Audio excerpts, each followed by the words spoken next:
Hello दोस्तों, स्वागत है एक और नई वीडियो में। दोस्तों आज हम आपको बताएंगे ग्रुप डी के ऑब्जेक्टिव क्वेश्चन के बारे में। यदि आप इस वीडियो को शुरू से अंत तक वीडियो को देखते हैं तो आपको 2 से 3 क्वेश्चन एग्जाम में ज़रूर आ जाएगा, क्योंकि आज जो हम वीडियो बनाने वाले हैं वो बहुत ही इम्पोर्टेंट टॉपिक पर होने वाला है और बहुत ही इम्पोर्टेंट क्वेश्चन है, जो कि आरआरबी ग्रुप डी के प्रीवियस ईयर में कई बार पूछा जाता है और पूछने की बहुत ज़्यादा संभावना है।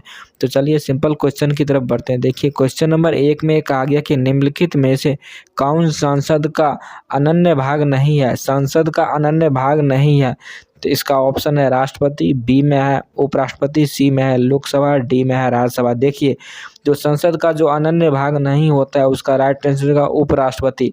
संसद का अनन्य भाग उपराष्ट्रपति नहीं होता है, इसलिए एक का सही जवाब बी हो जाएगा। चलिए अगले क्वेश्चन की ओर बढ़ते हैं।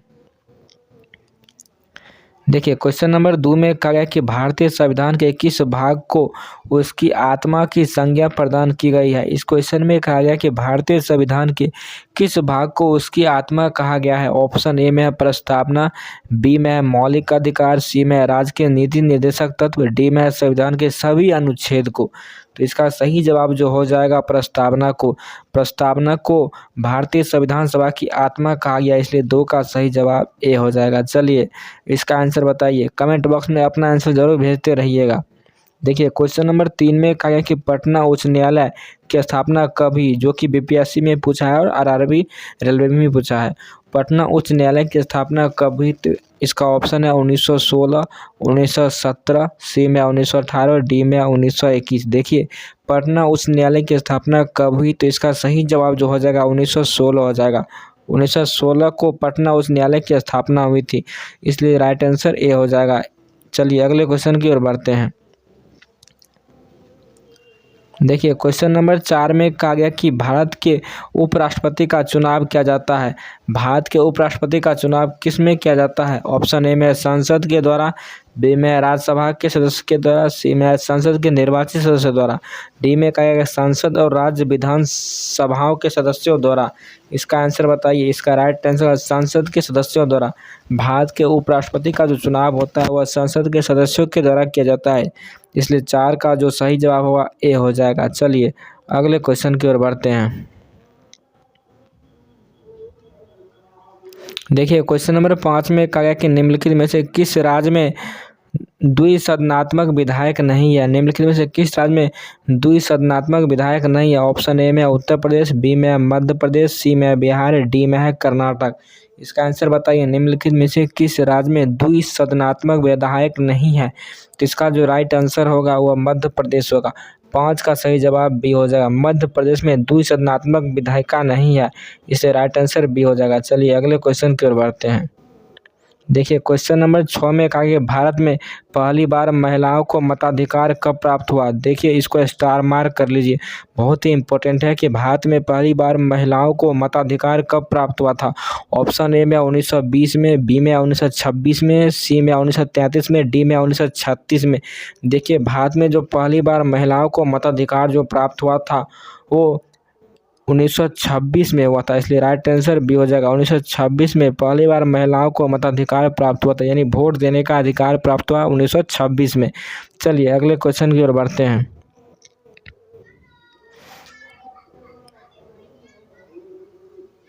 देखिए क्वेश्चन नंबर 7 में कहा है कि किस संविधान संशोधन अधिनियम द्वारा भारतीय संविधान में 9वीं अनुसूची जोड़ी गई थी।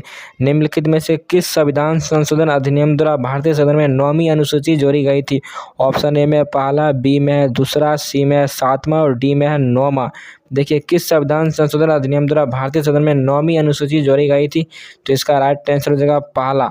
7 का जो राइट आंसर होगा वह ए होगा। पहला अधिनियम द्वारा 9वीं अनुसूची जोड़ी गई थी। चलिए अगले क्वेश्चन की ओर बढ़ते हैं।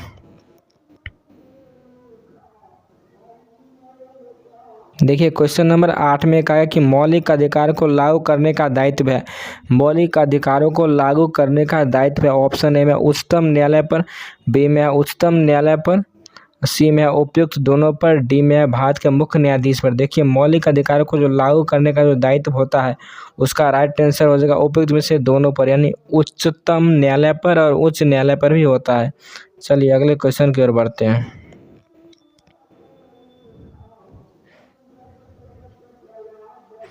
देखिए क्वेश्चन नंबर 9 में कहा है कि 73वें संविधान संशोधन अधिनियम द्वारा भारतीय संविधान में कौन सी अनुसूची जोड़ी गई थी।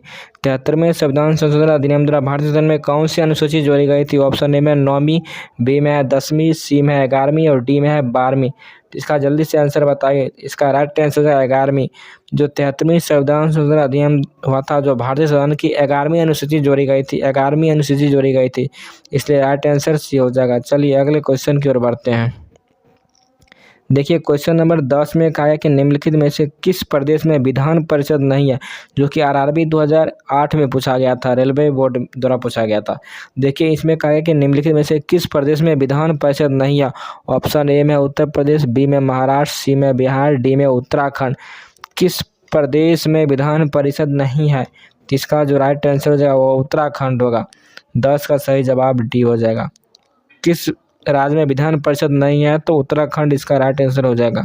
चलिए अगले क्वेश्चन की ओर बढ़ते हैं। देखिए क्वेश्चन नंबर 11 में कहा गया कि भारतीय संविधान के कितने अंग हैं, जो कि आरआरबी 2003 में पूछा गया था। भारतीय संविधान के कितने, भारतीय संसद के कितने अंग हैं। ऑप्शन ए में है 2, बी में है 3, सी में है 4 और डी में है 1। देखिए जो भारतीय संसद के कितने अंग होता है, तो वो 3 अंग होता है, 3 अंग होता है, इसलिए राइट आंसर बी हो जाएगा। भारतीय संसद के कितने अंग होता है, तो 2 होता है, 3 होता है। चलिए क्वेश्चन नंबर 12 में कहा है कि भारत के संविधान में मौलिक अधिकार है। भारत के संविधान के मौलिक अधिकार है, जो कि एसएससी 2002 में पूछा गया था और रेलवे में भी पूछा गया था। भारत के संविधान में मौलिक अधिकार है। ऑप्शन ए में मूल संविधान का हिस्सा था, चौथे संशोधन द्वारा जोड़े गए थे, संसद द्वारा 1952 में जोड़े गए थे, डी में है 42वें संविधान द्वारा जोड़े गए थे। तो इसका राइट आंसर मूल संविधान का हिस्सा था। भारत के संविधान में मौलिक अधिकार मूल संविधान का हिस्सा था, इसलिए राइट आंसर 12 का ए हो जाएगा। चलिए अगले क्वेश्चन की ओर बढ़ते हैं। देखिए क्वेश्चन नंबर 13 को देखिए आप लोग। क्वेश्चन नंबर 13 में क्या है, संविधान का कौन सा अंश भारत के नागरिकों को आर्थिक न्याय प्रदान करने का संकेत है। संविधान का कौन सा अंश भारत के नागरिकों को आर्थिक न्याय प्रदान करने का संकेत है। ऑप्शन ए में राज्य के नीति निर्देशक तत्व, बी में मौलिक अधिकार, सी में प्रस्तावना, डी में उपयुक्त में से सभी। तो इसका जो राइट आंसर होगा वह राज्य के नीति निर्देशक तत्व होगा, इसलिए 13 का सही जवाब ए हो जाएगा। चलिए अगले क्वेश्चन की ओर बढ़ते हैं। देखिए क्वेश्चन नंबर 14 को आप लोग ध्यान से पढ़ें। क्वेश्चन नंबर 14 में क्या गया कि भारत में एकल नागरिकता की अवधारणा अपनाई गई थी, जो कि एसएससी 2011 में और रेलवे में पूछा गया था। भारत में एकल नागरिकता की अवधारणा अपनाई गई थी। ऑप्शन ए में इंग्लैंड से, बी में यूएसए से, सी में कनाडा से और डी में फ्रांस से। देखिए भारत में जो एकल नागरिकता की अवधारणा अपनाई गई थी वो इंग्लैंड से अपनाई थी। 14 का राइट आंसर ये हो जाएगा। भारत में एकल नागरिकता की अवधारणा अपनाई थी इंग्लैंड से। चलिए अगले क्वेश्चन की ओर बढ़ते हैं।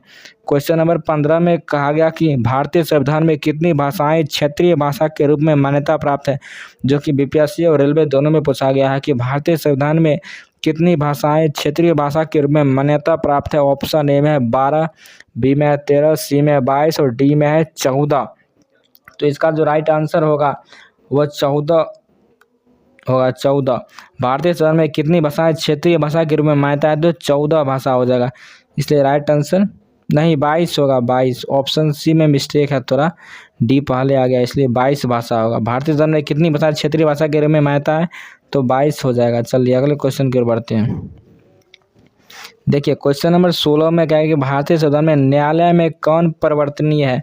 भारतीय संविधान में न्यायालय में कौन परिवर्तनीय है। ऑप्शन ए में नीति निर्देशक तत्व सिद्धांत, बी में प्रस्तावना, सी में मूल कर्तव्य, डी में मूल अधिकार। तो इसका जो राइट आंसर होगा वह मूल अधिकार होगा। भारतीय संविधान में न्यायालय में कौन परिवर्तनीय है, तो मूल अधिकार होगा। 16 का राइट आंसर डी हो जाएगा।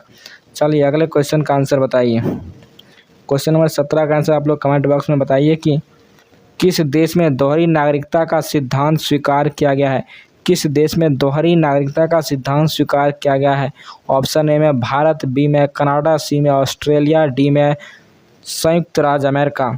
इसका जल्दी से आंसर बताइए, किस देश में दोहरी नागरिकता का सिद्धांत स्वीकार किया गया है। इसका जो राइट आंसर होगा वो संयुक्त राज्य अमेरिका यानी यूएसए होगा। 17 का राइट आंसर डी हो जाएगा। चलिए अगले क्वेश्चन की ओर बढ़ते हैं। देखिए क्वेश्चन नंबर 18 का आंसर बताइए। क्वेश्चन नंबर 18 है, लोक लेखा समिति के सदस्य होता है।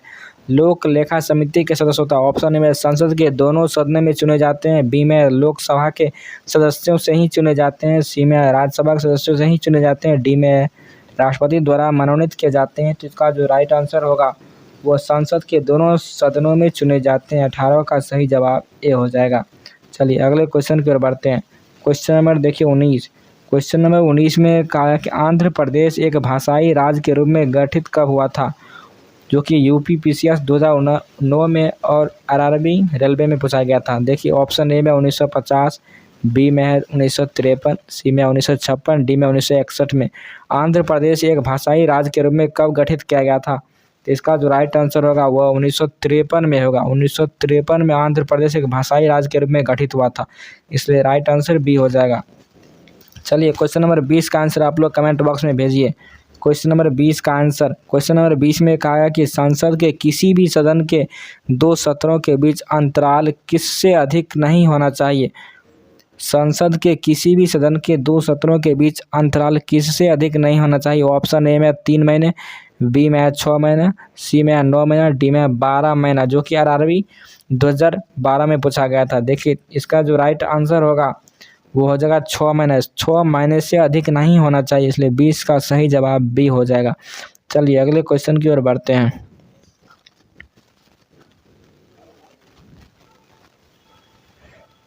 देखिए क्वेश्चन नंबर 21 में कहा है कि 52वें संविधान संशोधन अधिनियम द्वारा 1985 में कौन सी अनुसूची को भारतीय संविधान में किया गया था। ऑप्शन ए में 9वीं, बी में 10वीं और सी में 11वीं, डी में है 12वीं। देखिए 52वें संविधान संशोधन अधिनियम 1985 में कौन सी अनुसूची को भारतीय संविधान में जोड़ा गया था। इसका जो सही जवाब हो जाएगा वह 10वीं हो जाएगा। 10वीं अनुसूची को 52वें संविधान संशोधन अधिनियम 1985 में जोड़ा गया था, इसलिए सही जवाब बी हो जाएगा। चलिए अगले क्वेश्चन की ओर बढ़ते हैं। देखिए क्वेश्चन नंबर 22 में कहा है कि प्रधानमंत्री की नियुक्ति राष्ट्रपति करता है, वह किस अनुच्छेद में वर्णित है। प्रधानमंत्री को नियुक्ति राष्ट्रपति करता है, वह किस अनुच्छेद में वर्णित है। ऑप्शन ए में अनुच्छेद 61, बी में अनुच्छेद 70, सी में अनुच्छेद 75, डी में अनुच्छेद 85। इसका जो राइट आंसर होगा वह अनुच्छेद 75 हो जाएगा। अनुच्छेद 75 के तहत प्रधानमंत्री की नियुक्ति राष्ट्रपति करता है, यह अनुच्छेद 75 में वर्णित है, इसलिए राइट आंसर सी हो जाएगा 22 का। चलिए अगले क्वेश्चन की ओर बढ़ते हैं। क्वेश्चन नंबर 23 में कहा है कि भारत के उपराष्ट्रपति पद पर लगातार 2 वर्ष कौन रहा था। भारत के उपराष्ट्रपति के पद पर लगातार 2 वर्ष कौन रहा था, जो कि एसएससी 2009 और आरआरबी ग्रुप डी में पूछा गया था। देखिए ऑप्शन ए में डॉक्टर राधाकृष्णन, बी में श्री आर वेंकटरमन, सी में डॉक्टर शंकर दयाल शर्मा, डी में श्री बी गिरी। इसका जो राइट आंसर होगा वो डॉक्टर एस राधाकृष्णन होगा, तो इसका सही जवाब ये हो जाएगा। भारत के उपराष्ट्रपति के पद पर लगातार 2 वर्ष डॉक्टर एस राधाकृष्णन होगा। चलिए अगले क्वेश्चन की ओर बढ़ते हैं। क्वेश्चन नंबर 24 में कहा है कि संघीय मंत्री परिषद के मंत्री उत्तरदायी होता है, जो कि बीपीएससी 1996 और आरआरबी ग्रुप डी में पूछा गया था कि संघीय मंत्री परिषद के मंत्री उत्तरदायी होते हैं। ऑप्शन में प्रधानमंत्री के प्रति, बी में राष्ट्रपति के प्रति, सी में संसद के प्रति, डी में केवल लोकसभा के प्रति। इसका जो राइट आंसर होगा वो केवल लोकसभा के प्रति होगा। 24 का राइट आंसर डी हो जाएगा। चलिए आज के वीडियो का सबसे इम्पोर्टेंट क्वेश्चन की ओर बढ़ते हैं और लास्ट क्वेश्चन होगा, जो कि क्वेश्चन नंबर 25 में कहा है कि भारत के महान्यायवादी को नियुक्ति से संबंधित अनुच्छेद कौन सा है। भारत के महान्यायवादी के नियुक्ति से संबंधित अनुच्छेद कौन सा है। ऑप्शन ए में अनुच्छेद 53, बी में अनुच्छेद 63, सी में अनुच्छेद 76, डी में अनुच्छेद 79। दोस्तों भारत के महान्यायवादी की नियुक्ति से संबंधित अनुच्छेद कौन सा है। इसका सही जवाब है अनुच्छेद 76। 25 का राइट आंसर सी हो जाएगा। भारत के महान्यायवादी की नियुक्ति से संबंधित अनुच्छेद कौन सा है, तो 25 का सही जवाब सी हो जाएगा। दोस्तों इस वीडियो में हमने आरआरबी ग्रुप डी के इंपॉर्टेंट क्वेश्चन पर बात किए थे। यदि वीडियो अच्छा लगता है तो वीडियो को लाइक कीजिए, शेयर कीजिए, सब्सक्राइब कीजिए। मिलते हैं नेक्स्ट वीडियो में।